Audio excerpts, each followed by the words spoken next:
He has helped to transform downtown communities through legislation that he sponsored in Raleigh, and now he's asking voters to send him back. Republican incumbent Stephen Ross faces Democrat challenger Rick Hurtado to represent Alamance County in North Carolina's House. Ross is the focus of our Commitment 2020 coverage. Bill O'Neill joins us now with the story. Ross served on the city council in Burlington. He was the mayor of Burlington, and for the past 8 years, he has represented Alamance County in the legislature. Voters know this candidate. I worked hard to help rebuild Main Street. I worked hard on economic development. I brought jobs to my district. I brought development to my district. We've rebuilt downtowns. We've rebuilt. We're in the process of getting ready to open another huge mill in Haw River. Ross has led the fight in Raleigh over historic tax credits and won twice. Those credits help finance the transformation of old textile mills into new living spaces as well as places for business. None of the downtown renovations, or most of them, and certainly the mill renovations would not have taken place without this tax legislation. And I've run that twice since I've been there because it runs for so many years and expires, and then you got to do it again. Ross says his party has done the job to keep North Carolina moving forward on issues such as education. I think we've done everything that we can do within our budget over the last 8 years to bring teacher pay where it needs to be. He's a supporter of school choice. School choice has been a success. It really has been a tremendous success. Because what it has done, it's given parents an option for kids that may be in a school that they feel like is not meeting their needs, and it gives them an option to go and find another source. And an opponent of Medicaid expansion. Has anything changed in your mind about Medicaid expansion with the coming of the pandemic?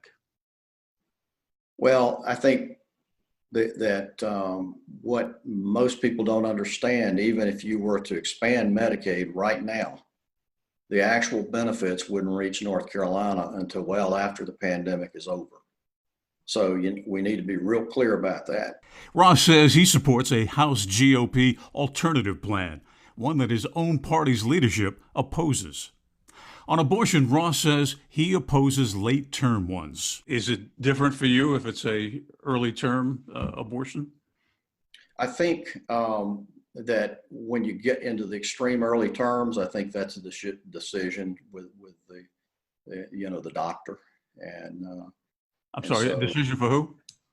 Between the mother and the doctor. Ross says he supports adjusting North Carolina's unemployment benefits, which are the lowest in the country. I think we're going to have to make some adjustments there. I don't know if there will be that much adjustment in the time limit, but I think that the amount that an individual gets is obviously going to need some sort of indexing or some sort of an adjustment. Ross joins fellow Republicans wanting businesses to reopen sooner rather than later. How do you rate the governor's response in handling the pandemic? Well, I think the problem with the governor's response to the pandemic has been his picking and choosing who can open and who can't open. And there are a number of businesses that won't come back after the pandemic. So I think the governor could have been a little more flexible. The Alamance County Republican says he supports North Carolina adopting a nonpartisan commission for redistricting. Each party has had that ball when they were in power. Mm-hmm. And when the Democrats were in control, they wouldn't do it. Had the opportunity. Now we've been in power and have the opportunity. I would love to see us do it. I think it's the right thing to do, and it will eventually happen. But right now, it's hard to say when it's going to happen. Ross won a close race 2 years ago. Since then, redistricting has made the district even more competitive. Ross himself calls it a toss-up.